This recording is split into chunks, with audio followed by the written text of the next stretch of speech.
Head coach LaVell, Turnage after the game against the United Gold Eagles, and boy, that was an emphatic win for your girls. I was talking about it with them too, Coach. It's a 10-win United team, and not many teams are doing that to them too. That's a perennial EOAC champ.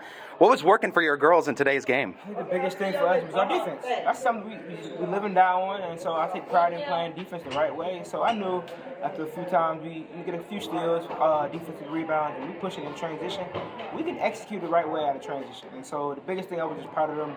Just doing a little things to them. And a little thing. I know shots weren't falling that first for us, but at the same time, the defensive part is where you always have to be good at. You always have. Of course, you're gonna make mistakes. It's part of basketball. At the same time, like I always tell the girls, just be better next time. Just be better. And so that's the quote I live by and die by the season.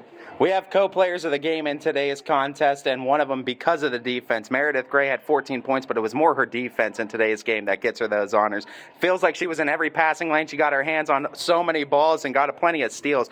Talk about her defensive performance and how she was kind of able to anchor the defense in today's game. So I told her for the remainder of the season, I need you to average 10 points. And she looked at me like, Coach, I'm serious. Like, you're capable of doing it. So if I told you something as far as scoring 30 to 40, I would be unrealistic. But I know you're capable of scoring 10-plus points for the remaining season for us. And it just makes us a more complete basketball team. And so you can't just zone in on Kennedy. You can't just zone in on Lily. You can't just zone in on Carly. We have other players.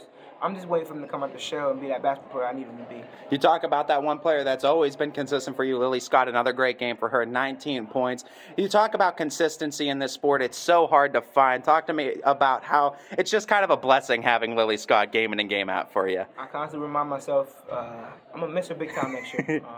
Phenomenal kid, like an amazing kid. At the same time, she's a great basketball player, offensively and defensively. Like I've never coached a player on both ends of the floor, just like the way her speed is, her agility, where to read the steals and everything. So she's just a phenomenal basketball player that is very unselfish. Always looks for her players first, and then also looks for a shot second. So sometimes I get a little upset with her, but at the same time, I know she's gonna make the right basketball play.